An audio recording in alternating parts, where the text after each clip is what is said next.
Member of Parliament for North Tong, Samuel Okudzeto Ablakwa. You know, he's been leading the conversation on the $34.9 million contract signed with Service Ghana Auto Group Limited for the maintenance of the 307 ambulances. And he's joined us on the line this morning with some updates to the expose. Honorable Samuel Okudzeto Ablakwa, good morning. Thank you very much for joining us. Hi, good morning, Winston. Thank you for having me. Great. So, tell us, what's the latest update on the 307 ambulances procured in 2019? Well, good morning to all your listeners, Winston. This scandal is getting more and more shocking by the minute.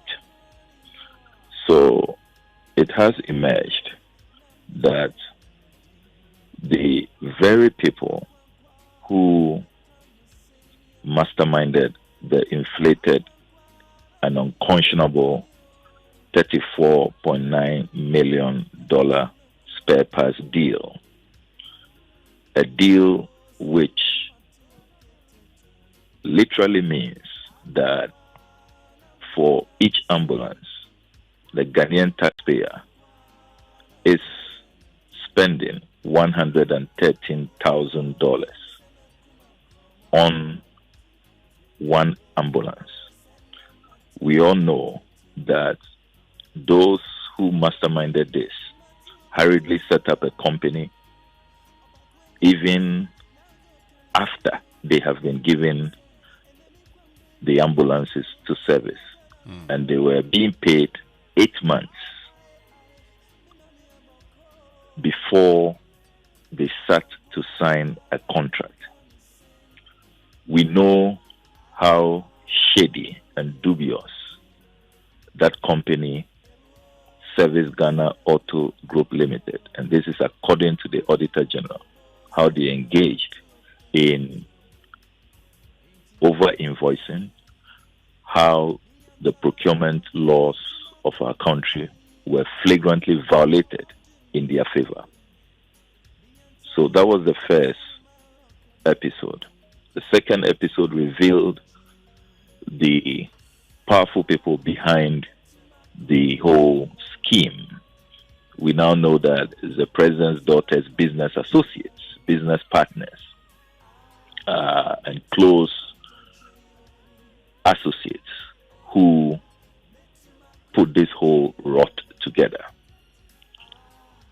In this third episode, Winston, we have discovered that the same people who were given this $34.9 million contract a few days before Ken Oforiatta left office. These same people apparently are the guys who were made to set up different companies to procure the ambulances.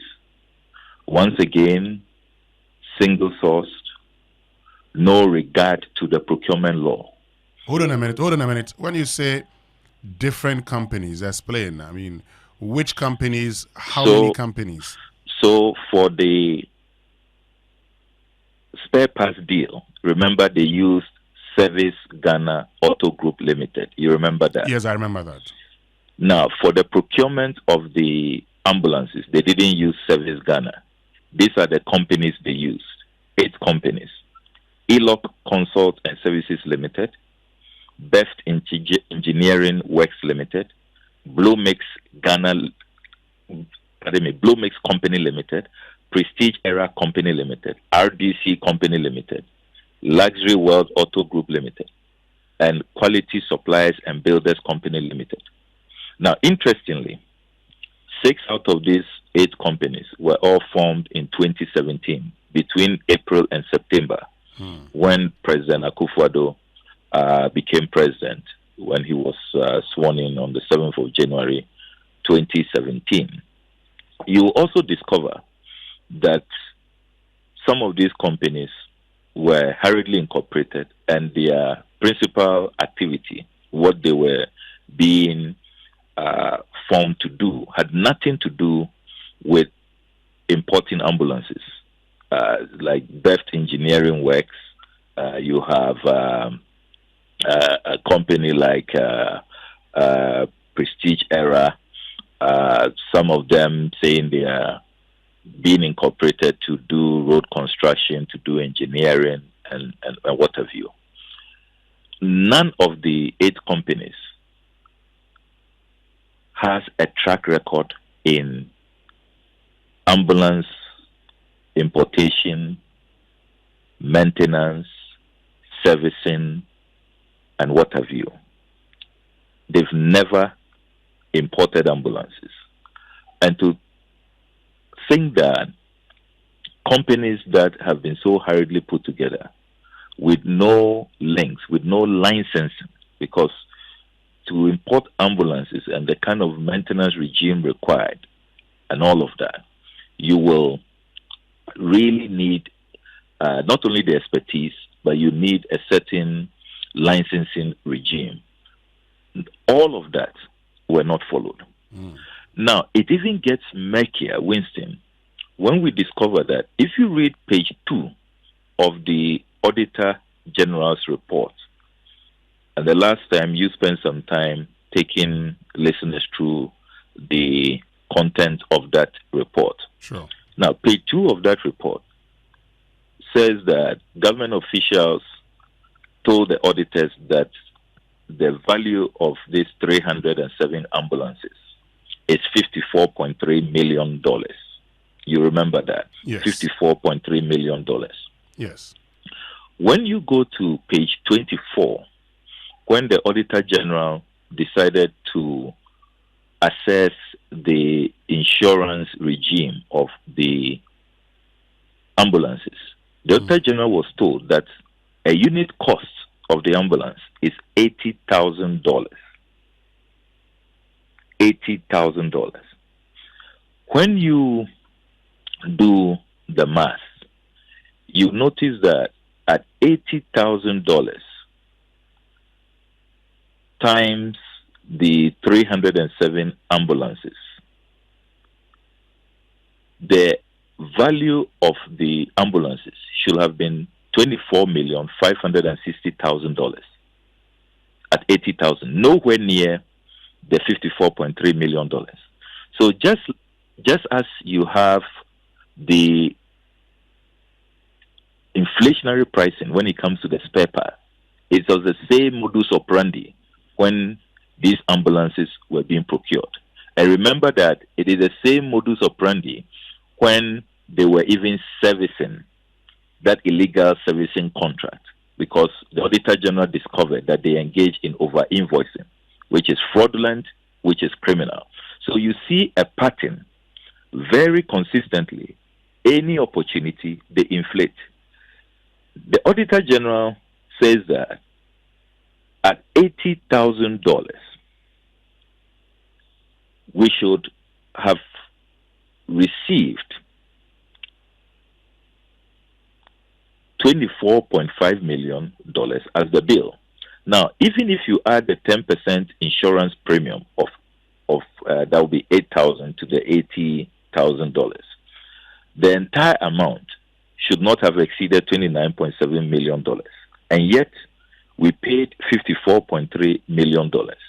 Now, if you put this amount we paid in context, it means instead of 307 ambulances, we could actually have, with that amount of money, with $54.3 million, we could have bought 678 ambulances. It means that we got less than half the actual value. Okay. I mean, it's I mean, I have seen criminal. Yes, I have seen that part that you talk about. That is, I think, paragraph 46. It says that the premium per Mercedes-Benz Sprinter ambulance was $8,000, based on 10% on cost of $80,000 Mercedes-Benz Sprinter ambulance. But let's come to the latest one. You've talked about the 8 companies, 6 of which were founded in 2017. Now, you say these are associates of the president's daughter. Can you justify that? Yes, I can. Okay. If you pay regard to the incorporation documents which we have in our possession, you take ELOC Consult. ELOC Consult is run by Stephen Okoro. Remember the name Stephen Okoro. This is the same gentleman who is director with the Service Ghana Auto Group Limited. Sure. So he's from the Service Ghana Auto Group Limited fame. Now, it is quite instructive to note that this is the same gentleman who gave President Akufo-Addo his first granddaughter. When you continue to assess the incorporation documents, you notice that Stephen Okoro brings on board a brother, initially not presented as such, Solomon Okereke. But we have pierced the veil, gone beyond to find out who exactly this gentleman is. And we noticed that he only tried to play smart. He's also an Okoro, so he's Solomon Okereke Okoro, who is a brother to this close associate of Jan Krumah. How do you come to the conclusion that is a brother? They could have names, but same name, but may not be related. Good, brilliant question. So beyond obtaining official documents, and I've indicated that we have intercepted his passport, we've also done background checks. We've done the requisite due diligence, and the parliamentary oversight we have done comes to that firm conclusion. So we are on solid ground on that. That has been confirmed beyond any doubt. They cannot deny it. It is irrefutable. It is unimpeachable. It is irreproachable. And when you assess all the other companies, Best Engineering Works, you see there Alvin Mensah, who is a long-time associate of Edwina Akufo-Addo. That also has been checked. We've done all the due diligence.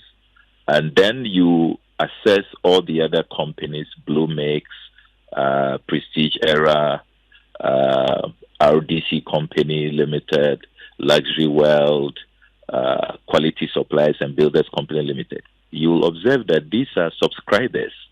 If you pay attention to the incorporation documents of Service Ghana Auto Group Limited, you see that the remaining companies, these companies are in an alliance of a sort. They are the subscribers, the trustees of Service Ghana Auto Group Limited. So you see the link. These are companies registered together, working together, having a partnership. So it is the same group of people. Honorable Ablakwa, since there's a running story, we definitely would come back to you for more information. But before we wrap it all up, the Ghanaian Times this morning says that alleged payment for spare parts for ambulance, we've not paid 10 million to SGAG, Bank of Ghana. And they say that the Bank of Ghana has denied claims it has paid an amount of $10 million to Service Ghana Auto Group for spare parts and maintenance contract. It entered with the National Ambulance Service. Now, according to the Ghanaian Times, a source within the bank disclosed to the Ghanaian Times that no payment has been made so far since no demand had been placed for such payment to be effected. This is a quote, "We've established the letters of credit in favor of Service Ghana Auto Group for $10 million. We confirm that there has not been any payment on the LC and we are yet to receive any call or demand on it." How do you respond to this? That source may just be engaging in semantics. If you go through the GIFMIS system, and we have published our findings from GIFMIS, you would note that Ken Oforiatta, who instructed on the 9th of February that this $10 million be released. He instructed the Contract Accountant General from the Ghpage system on the 23rd of February this year. The instruction was carried out, and that LC was established. And indeed, from the Ghpage system, it is stated emphatically that release of funds. So the documents we have contradict what that source. And you see, we are talking about public funds. Whoever is speaking to the Ghanaian Times should be bold to own up. Look, since this scandal, look at the statement the Ministry of Health issued last week. It just says PR unit. Nobody is boldly owning up and speaking to these things. Why is everybody hiding? Okay. Why? If you guys have nothing to hide, I mean, it is so disrespectful. You don't treat the Ghanaian people like that. These are our resources. Whoever is trying to dispute the evidence we've put out, documents, letters that have been signed, payments that have matured under Ghpage, be bold and speak out. Let's know who is speaking up. Those are the Ministry of Health who put out that, very porous and dishonest statement last week, and only signed by, say, PR unit. What is PR unit?